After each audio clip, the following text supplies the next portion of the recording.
Good morning and welcome to Helmsley. So I'm back here again for my third go on the Cleveland Way. I've done it twice before, so this will be my hat trick. It's about 110 miles from Helmsley, where I am, and it heads northeast up the coast, well, up the North Yorkshire Moors to Saltburn-by-the-Sea on the coast, and then from there you're pretty much straight down the coast all the way past Whitby and Scarborough and down to Filey. And it actually ends where the World's Way ends as well, so the kind of both trails meet on the headland at Filey. It's about 9 o'clock on Monday morning. Weather forecast's pretty decent for the next 4 days, I believe, so not expecting a lot of rain. It's quite overcast at the moment, but supposed to get out nice later on. So at the moment I have not had any breakfast and I'm absolutely starving, so I am going to go and visit the bakers and probably get a bacon sandwich, and then probably pick a sandwich up for lunch today as well. So I'll leave you with a little shot of Helmsley Marketplace and I will be on my way.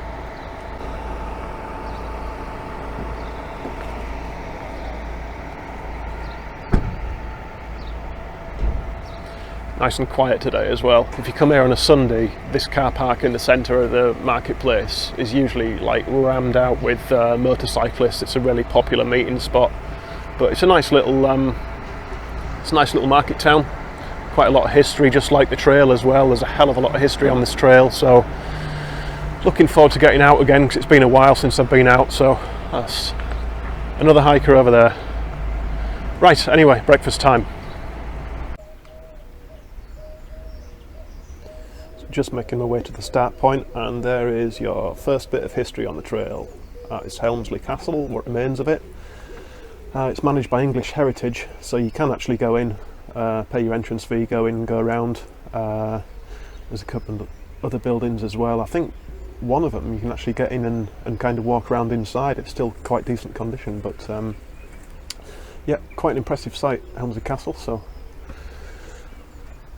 that's the first one, and that's just looking back down to the marketplace where we started off. So there's the Cleveland Way car park. It's worth noting there is a public conveniences there, toilets if you need them. The marketplace, if you arrive and you've forgotten something, food-wise, supplies-wise, there is a decent-sized co-op shop. General store in the marketplace there, that's quite well stocked for food and supplies, whatnot. So yeah, you've got parking, food supplies and a toilet. And here is the starting monument, starting stone. There's a very similar one placed on the headland at Filey where you finish. It's about 2.5 miles to Revo Abbey, which says on the sign here, which is another English Heritage managed site. And it's definitely worth a look in. You don't actually go to it on the trail bypasses it, but it's a beautiful place, and I think I might stop in and have a look around today. And then 109 miles to Filey, so once this car's out of the way, let's get cracking.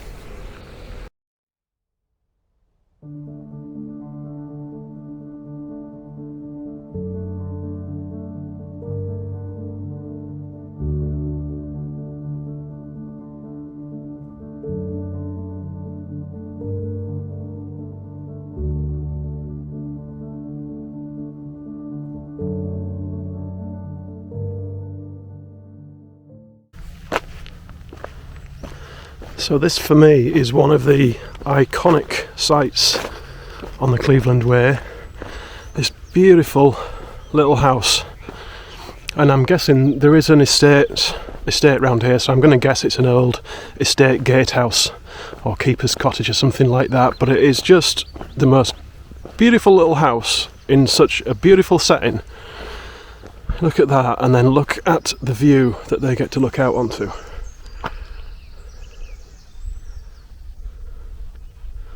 It's gorgeous.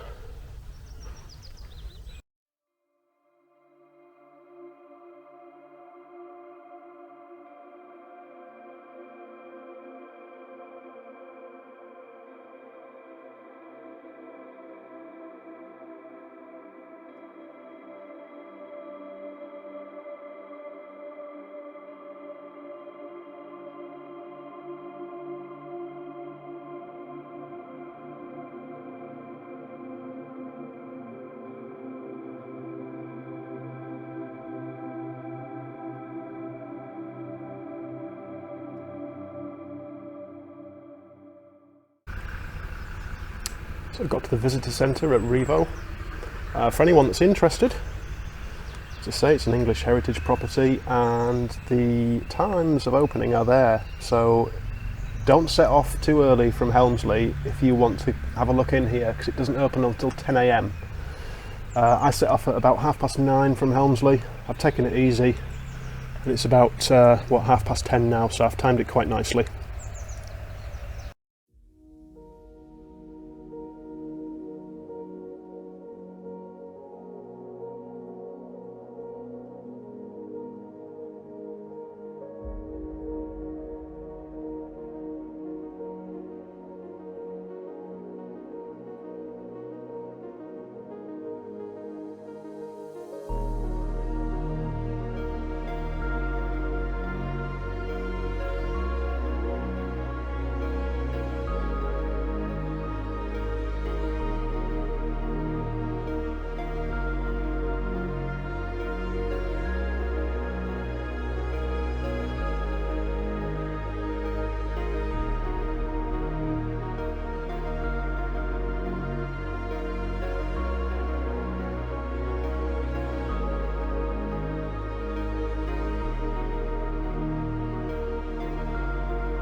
Well, I enjoyed that little side trip to Revo. It was very nice. I hope the extensive amount of footage didn't bore you. Back on the trail now, coming into this nice little valley. There we go, look. Little Bilbo Baggins' house. I have no idea what it's used for. I'm pretty sure last time I looked through the window it looked like somebody had been sleeping in there. Nice setting though, it's a beautiful little valley is this.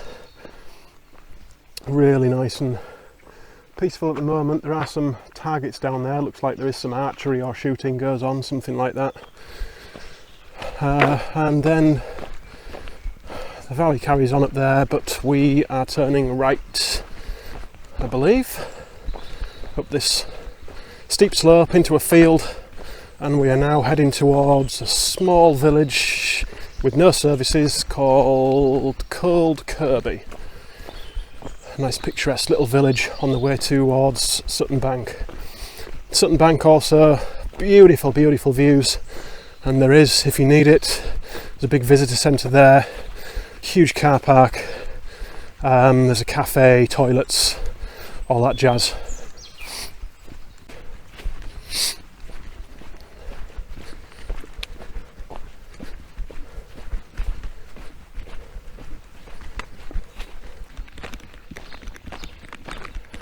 So this is the picturesque little village of Cold Kirby. Some lovely houses, really nice. A lot of little egg boxes, eggs for sale outside in a lot of gardens. There used to be a little bit further up somebody who put out like fresh bacon for sale and things like that. It's a bit dark because I've got the filter on, but there is flapjack, 50p each, and you can buy some buttons. I'm tempted to buy the flapjack, but I've just had a biscuit, so I'm not all that peckish at the moment. So yeah, just a little way out the village, just on the edge of the village here, we turn left and cut across some fields again, then we start working our way along the top to Sutton Bank.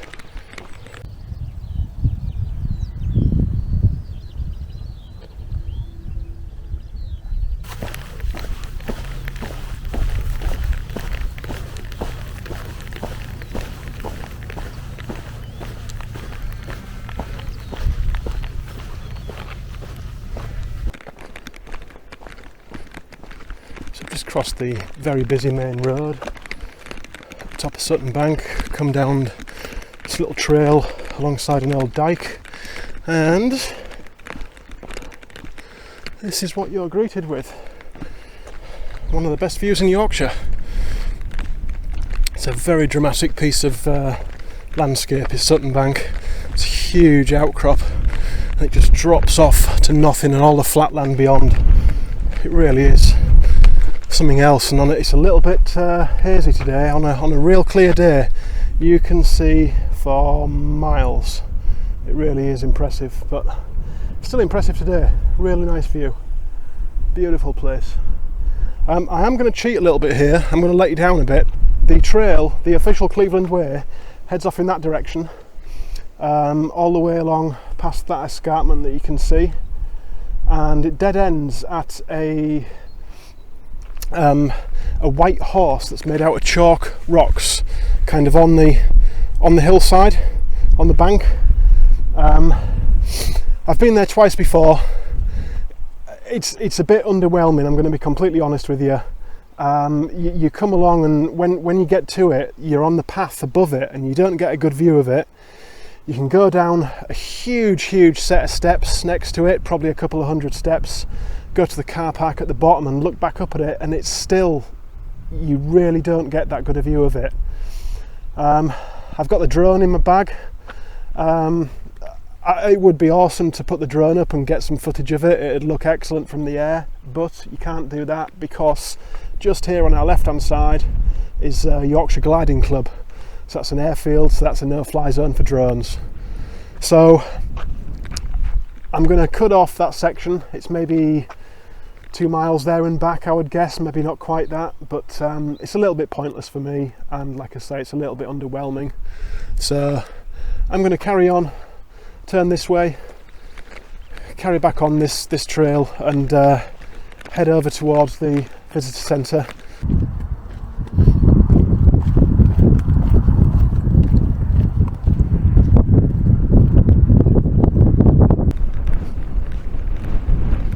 This is a nice little section of the trail, kind of around the side of Sutton Bank, kind of coming around behind it, heading towards a place called Snekyat. It's spelt Snekyate, Y-A-T-E, but as it's in Yorkshire and we say things a bit funny up here, it's pronounced Snekyat. But yeah, it's a real nice little area. I always look forward to getting to this old ruined farmhouse up here. Usually sit and have lunch there, and I've actually not stopped for lunch yet, so I think that'll be on the cards. But yeah, it's a similar view to at the front of Sutton Bank. It's very expansive, not quite as flat, a little more undulating down there, but yeah, it's a real nice view. It's a nice walk around this area, definitely. So I did say this morning that I've done this trail twice before, and a few of you might be thinking like, well, why are you doing it a third time? That's a bit silly. Yes and no. There's quite a few reasons that I'm doing it a third time. One of the main ones is that it's just a really nice walk. I really enjoy it. It's so varied, and there's so much to see on the trail itself. It's just a really enjoyable walk. I do enjoy it. The other reason is the beginning and the end are only about an hour's drive away from where I live, so it's really easy accessible. I'm quite lucky in that respect. And also, one of the main reasons, I've got a trip planned at the end of August, and I've been getting some new gear ready for that. Changing my electrics and stuff around, so I'm trying to film in 4K, which I haven't done before, and this is kind of a test to see how it works out, how much juice I'm going to need to keep things going. Obviously I've got the drone this time as well. That's a new addition. I've been looking at getting one for a long time.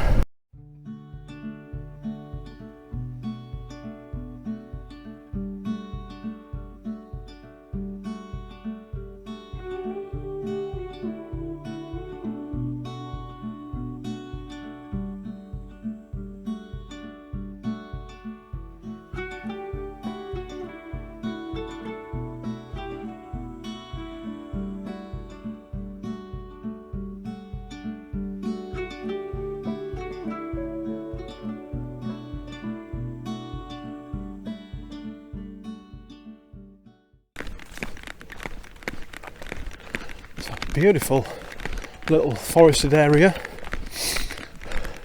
So I got some more juice in the camera, got some food inside me as well. That was definitely a good call, getting that sandwich this morning from Thomas the Baker's. As soon as I'd eaten the sandwich though, I did have flapjack regret. I mean, it was only 50p. I should have got a piece of flapjack from that booth. I knew I'd regret it as soon as I started walking away, and I just anyway, you live and learn.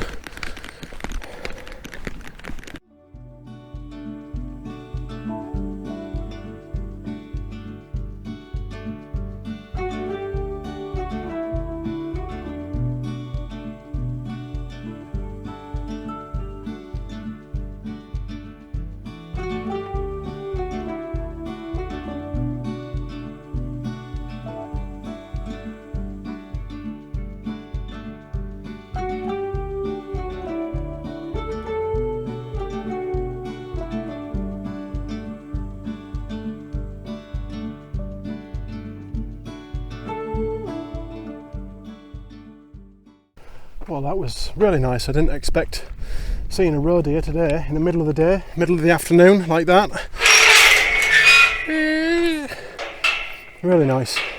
This part of the trail always gets me because it's a massive contrast.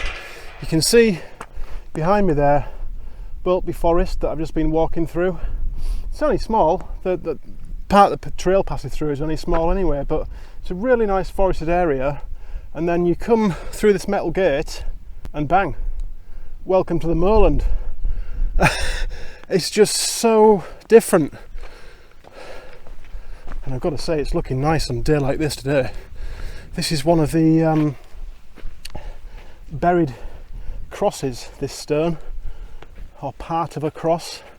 I think there is some inscriptions on it that have been extremely weathered, but yeah, there's quite a few of these dotted around on the moorland in areas. Some still stand. Past a few of those, 2 of those. Won't be today, maybe tomorrow, I'm not sure. I can't remember exactly where they are. I love this terrain. It's so, I mean, it's beautiful now, but it's so bleak.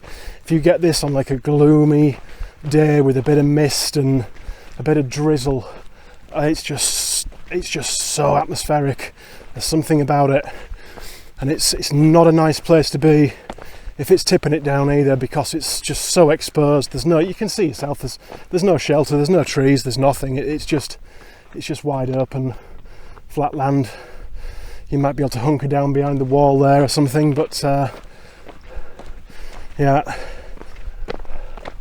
there's a rather large aeroplane up there in the sky, creating some nice trails.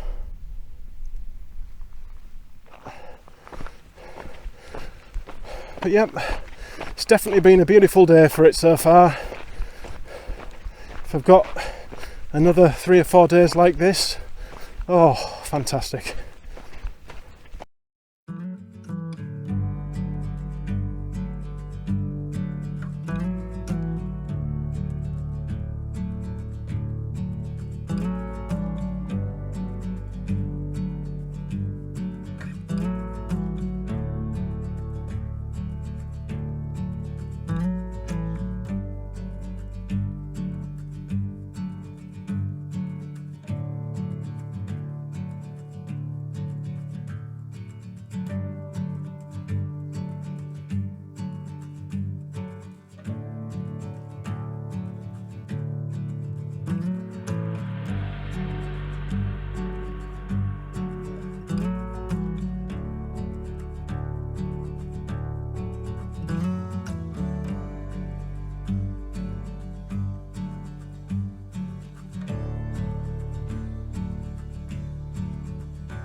So what I was saying this morning about there being so much history on this trail, I mean, look where we are. We're in the middle of nowhere. Let's be honest. It's just moorland basically. There's nothing here.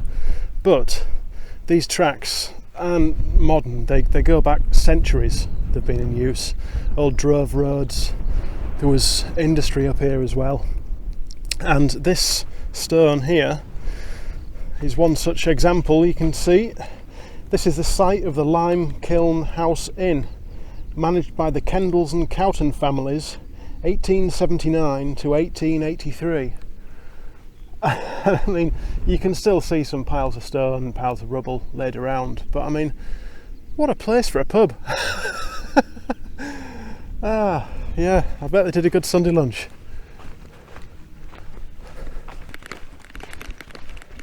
So I think it's about 4:30 p.m. And I reckon I am about 4 miles away from the little village of Osmotherley. There is a shop there that's right on the trail. You walk right past it. Little corner shop I've been in twice before. It's a nice little place.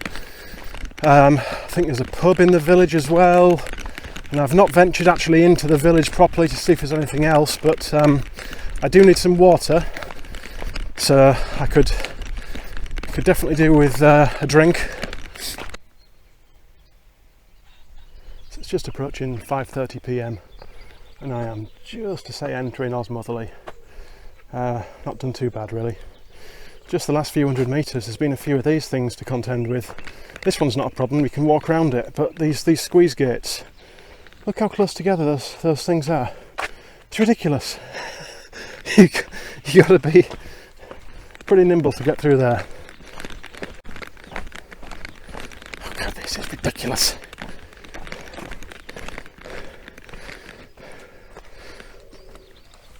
Oh, that was actually a lot easier than I anticipated. One leg at a time. And then it's easy to miss, but there's the acorn symbol.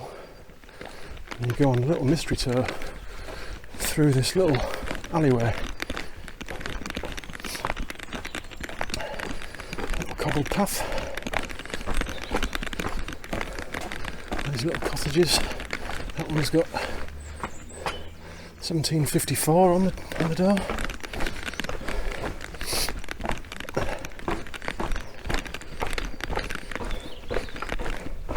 Further on the hike, Staithes on the coast, a little fishing village that's just like this, full of little alleyways and ginnels and back streets.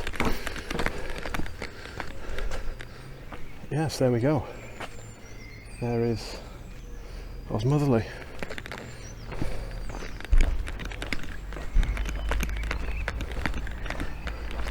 I'm just going to have a wander up and see if the village store is open.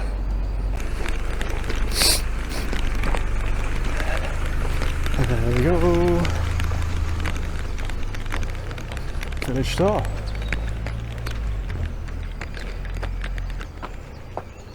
Oh, looks like I might just be in time.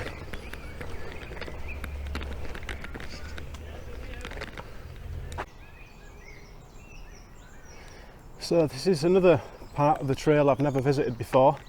It's never actually been officially on the trail. It's kind of a little offshoot. The Shrine of Our Lady of Mount Grace, more commonly known as the Lady Chapel. And I did read somewhere a little while ago that they've actually officially rerouted the Cleveland Way to come past it. So, thought, fingers crossed, there will be a throughway where I can get back onto the main trail. But I just wanted to come up and see it for myself. I'm not religious at all, but I do like the architecture. There's some beautiful buildings.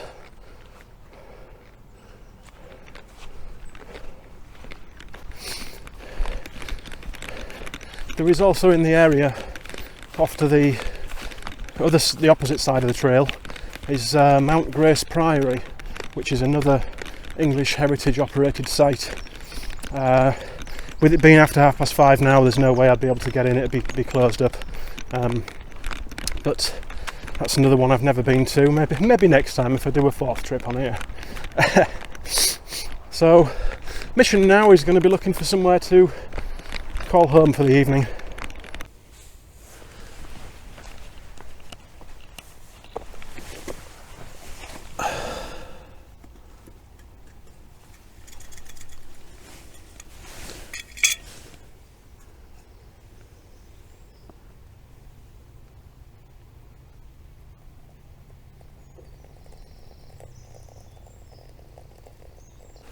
Well, that is not a bad first day on trail. Anyway, the tent's up. My coffee is brewing, which I'm really looking forward to actually. I've got this little campsite here. It's quite a way off trail because the little bit of trail that I just came across is a really heavily used dog walking area for people from Osmotherley. It's really popular. Where there was a couple of nice spots, they were right next to the trail, and I don't think it would have been any good. So I've come onto this felled bit of land. It's been replanted. I've got a nice windbreak of trees in front of me. It's very, very calm as well at the moment, so fingers crossed it stays like that. So I hope you've enjoyed the first day on trail as much as I have. Fingers crossed for more of the same tomorrow.